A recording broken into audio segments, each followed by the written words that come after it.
How did Cormac McCarthy feel about modern books? Well, today we are going to hear McCarthy speak at length about modern reading audiences and why they'll never be able to read real literature again. And if you guys don't already know, my name is Ian, and here on Right Conscious, we cover everything related to Cormac McCarthy. In the playlist down below, I already have over 175 videos on McCarthy, and I'm dropping videos daily on him.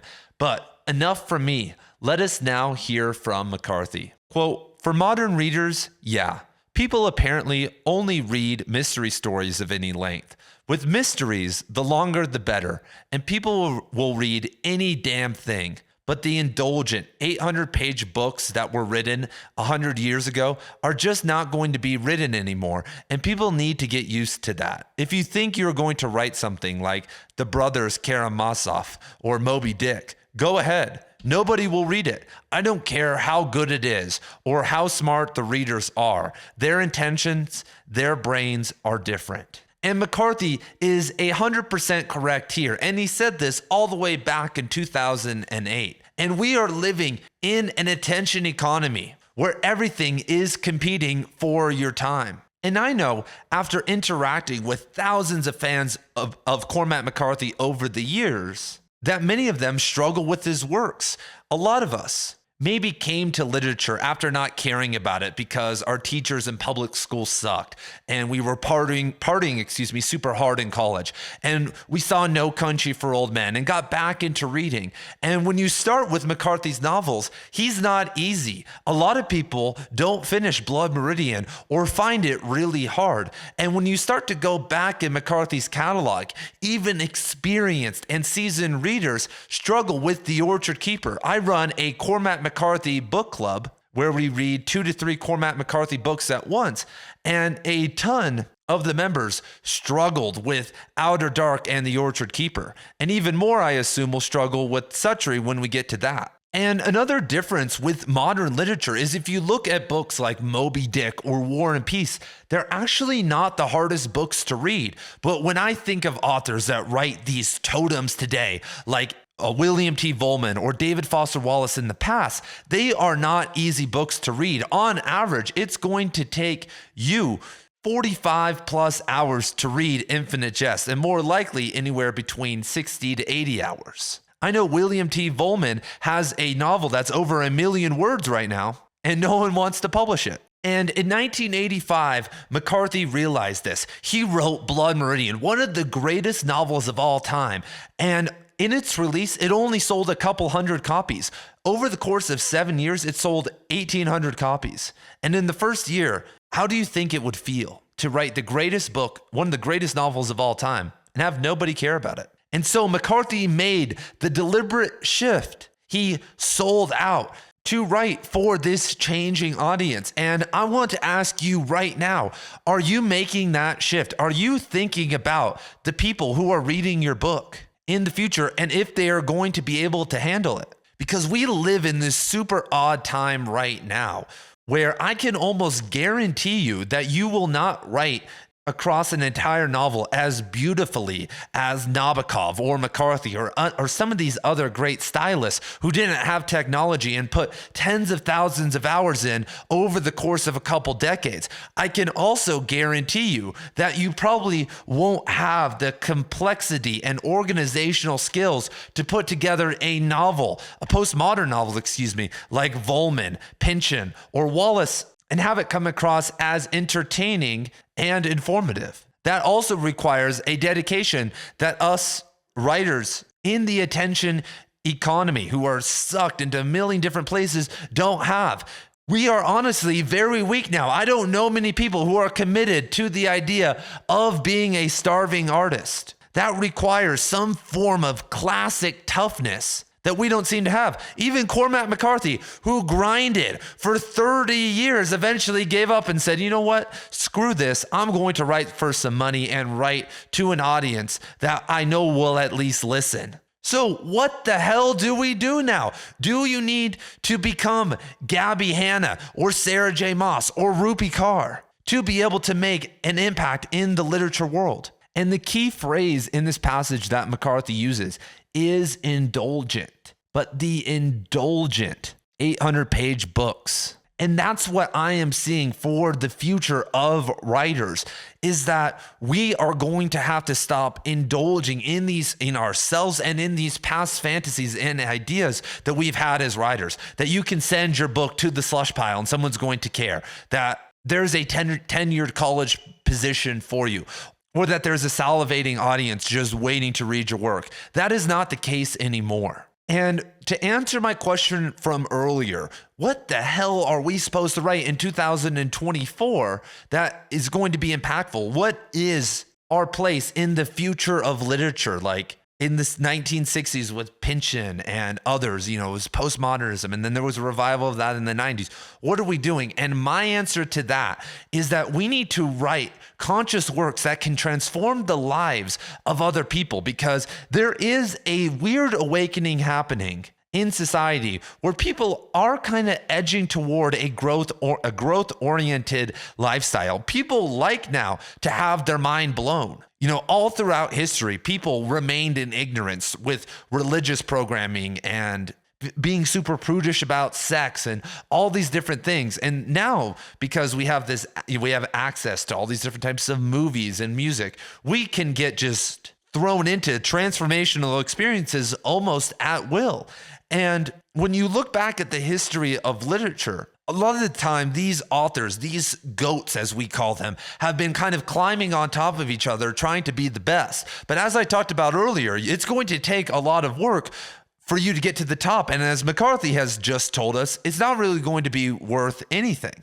And so it isn't an easy task to change someone's life, to just screw their brain up and make them stay up and to have to take a walk after they finish your work or read a certain scene. That's not easy, but it's not impossible. Anyone listening to this can do that during their lifetime without having to dedicate 40,000 hours to the task. And even better, every single one of us can blow a certain subgroup of society's mind. And if 50,000 of us do that, then suddenly, we got a goddamn literary renaissance on our hands. And I think Cormac McCarthy felt this shift happening in literature, because when you look at some of his latter releases like The Road, The Sunset Limited, The Passenger, and Stella Maris, those are all books that can create an intense transformational experience within. And speaking of The Passenger and The Sunset Limited, in the Right Conscious Book Club,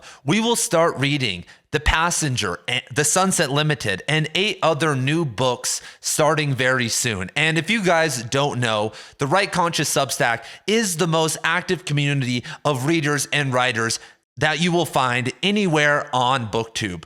Over there, I host daily office hours where you can talk with me and other readers and writers daily. We have a book club that reads anywhere from 6 to 10 books a month, a writing group, and the Cormac McCarthy and David Foster Wallace course, which are now over 10 hours each, and the McCarthy course is over 25 hours. So if you guys can't afford to join the Substack right now, I post free writing every single day and occasionally free videos. But back to the video. When I examine the scope of modern literature, it sucks for a couple reasons. First of all, as I was discussing earlier, there are no real literary stylists. There are a couple. Second, there aren't authors that are really pushing the limit anymore.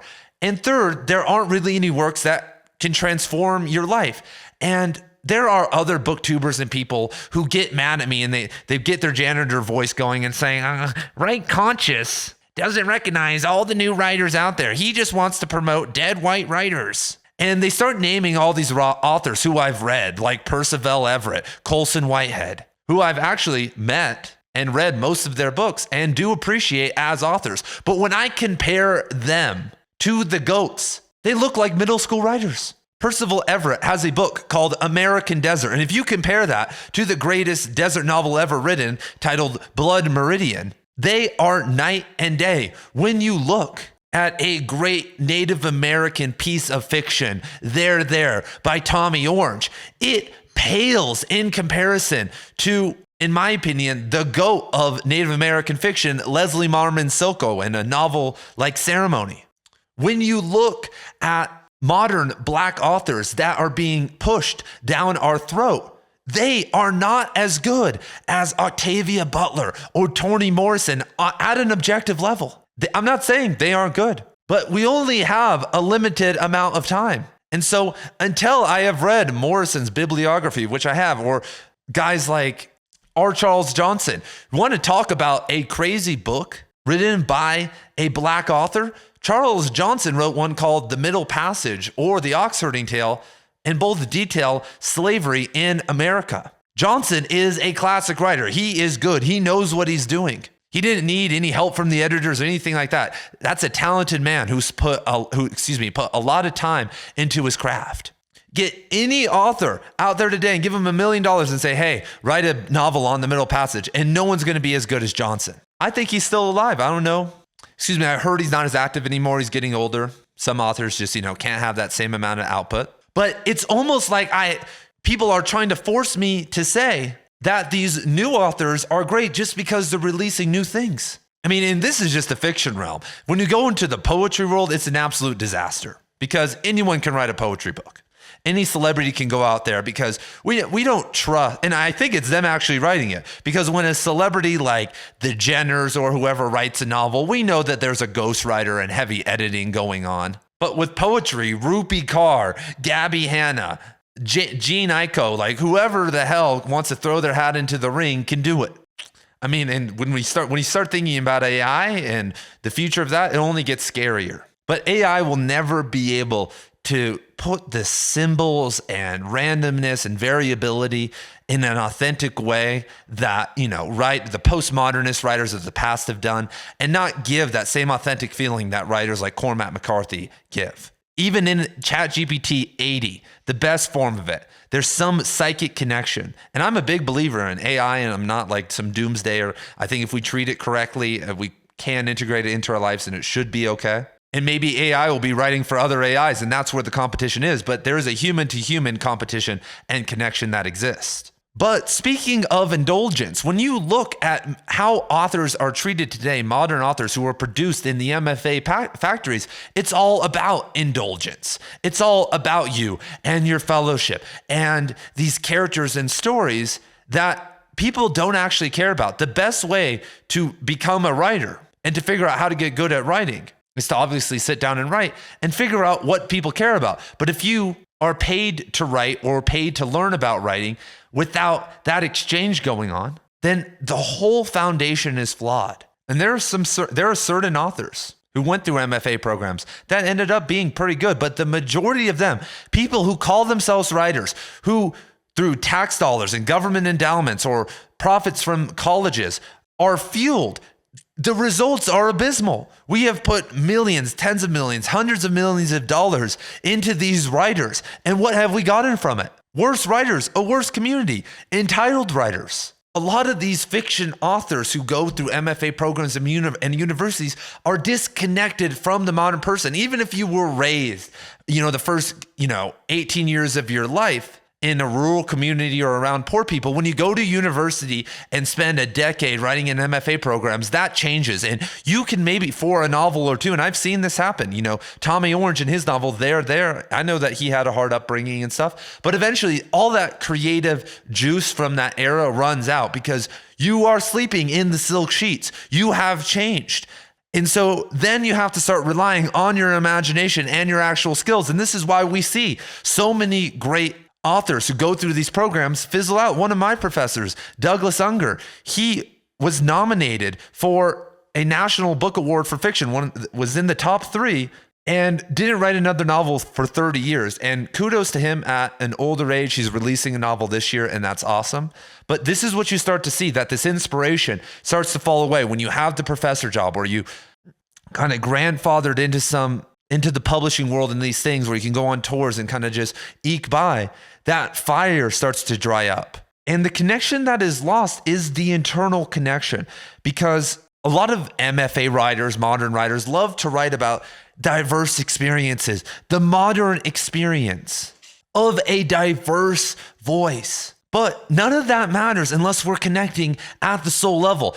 We all throughout history, we've heard stories of disenfranchised people and boo-hoo, all these problems that they have. But what matters, and this is what happens in poetry. So poetry took a turn back in the 1960s to self-confessional, and we've really never recovered from that. Because when you talk about humans at the human level and focus on the human emotions, then you degrade the human experience, and you elevate the human experience and leave behind everything else. You leave behind nature and religion and spirituality and love and these deeper emotions and hate and, whatever else. And then you get what we have today in modern art. But it's not just that these MFA writers have changed. What does McCarthy mean by their brains are different? Well, MFA writers, these kids that are coming up, I've met them. I went to school with them. I know so many of them. They have never had real life experiences. They don't understand real emotions. Most of them are doped up on SSRIs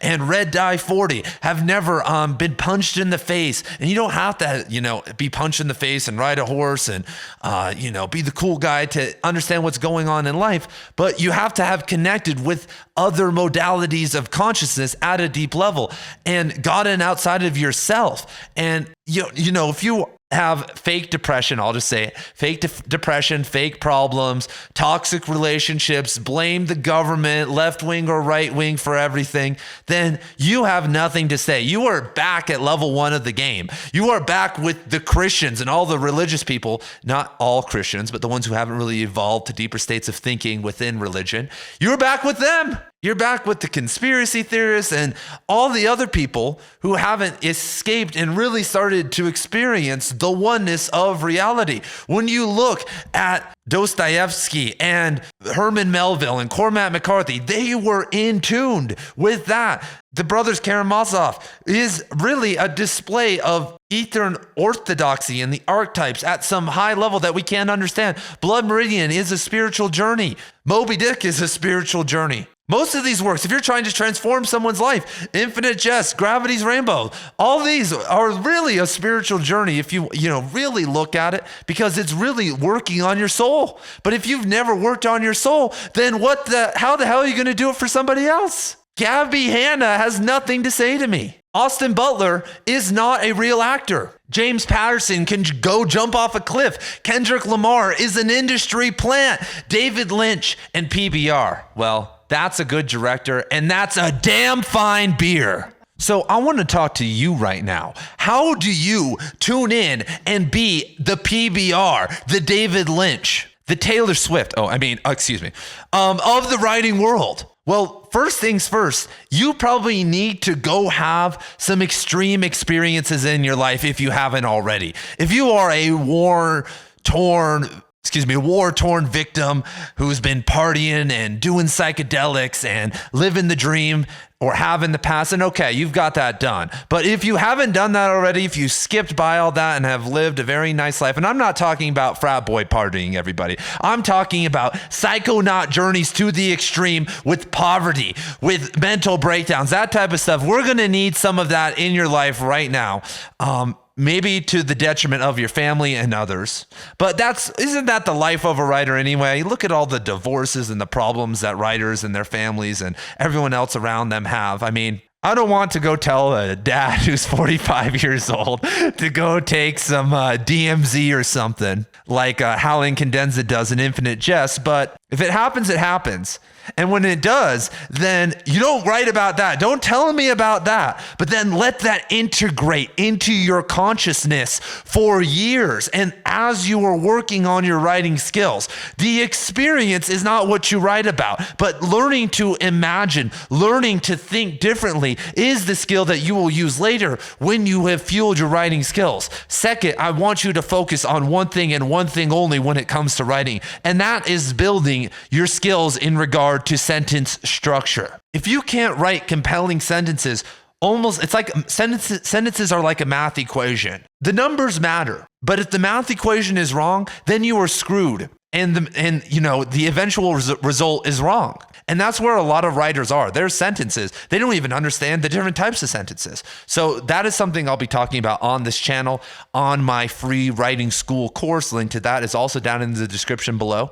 But once you understand those two things, you could be working on those two things simultaneously. Then step 3 is when you can start writing the good stuff. And once again, I want you to think smaller. I want you to think of the people, your friends, your buddies, who you laugh with, of that kind of dream reader out there. And that's who you are going to touch. And you can get there. Now, one of the good things that, we talk about crap about algorithms all the time, but algorithms exist for writers, and you can find the people who eventually want to read your stuff. But in this attention economy where people's brains are all dopamined up in this stuff, then you're gonna have to create a certain level of trust between you. And if your if your writing sucks or isn't compelling, if they can tell. I work with writers all the time, and I can tell when they haven't had that life experience, when they're not writing from a soul level. I can tell when they haven't studied sentence structure, and it immediately turns me off. Even if I'm required to read their stuff as a teacher or as someone who's helping someone edit their work or coach them, with their writing, I'm like, oh God, here we go. I'm gonna have to slog through 5,000 words here. But someone's actually paying you to read your stuff. It's crazy. People pay me to have, to read their stuff. And so I have this obligation. But someone who's paid to read your stuff has no obligation to you and can not just not finish your work, but then spread to other people that no one else should read your work either. And what I've seen though, is that writers who write from the soul level and have good sentence structure can transcend a lot of the other problems that general readers complain about. I know a guy who released a novel, and it is with a major publishing house, and it wasn't the greatest novel of all time, but it has like a 4.2 on Goodreads. It's his first novel, has maybe a couple hundred reviews on Amazon, 4.2. And I know because I went to school with him, that he cared a lot about sentence structure. I know that he's had deep life experiences and cares what he's writing about. And his book, even though it had problems and bored me at times, changed my view on immigration in America. I'm not going to get into that here, but it single-handedly, I've listened to podcasts and listened to every single political debate and read books and been to conferences, political conferences, and heard people speak about immigration. This guy's fictional novel changed my view on it. And when I look at the reviews, no one gave him a 1 or 2 stars, because I know everyone that read his novel also had a similar experience. There were 3 stars, people saying like this was kind of boring and drug at times, but he accomplished the goal. He had crazy life experiences. He wrote about something he cared about, and he did it in a decent way. And now he's on a trajectory to in 5 to 10 years, most likely he'll be a pro writer doing it full time. It wasn't 800 pages. It was 250 pages. It wasn't indulgent. It wasn't trying to be the greatest novel of all time. No pretentiousness anywhere. But I am not pessimistic about the modern reader. I am on the ground, you guys. I have sat and motivated kids who are 14 years old, who are addicted to TikTok, who don't care about anything, who hate books, whose parents never have read to them a day in their life. Kids with a 5th grade reading level in the 10th grade. And I have touched their lives. I have seen them awaken their consciousness to books. I have seen classes, and not all the time, not every single kid, but I have seen classes get behind authors and books and cheer on people if it was presented to them in the right way, if it connected with them at a soul level. And what your audience is not a bunch of illiterate, rowdy 15-year-olds eating red dye Takis and flipping on their phone and stuck in a building without air conditioning. They are adults who are willingly thinking about reading your book or, interested in general. And so you have a major opportunity, and there are more people than you think out there in this small direct sub-niche who will let you transform their life. And once you do that, the momentum is yours. And if 50,000 of us do this, then we will create a literary renaissance. And let me just say, I believe in you. And one day, I hope, I don't have a bookshelf behind me today, but one day I hope that your book is on a bookshelf somewhere, including my own. But over the next however many decades, on your grind, I'm giving you all the good energy, and I will see you guys in the next video.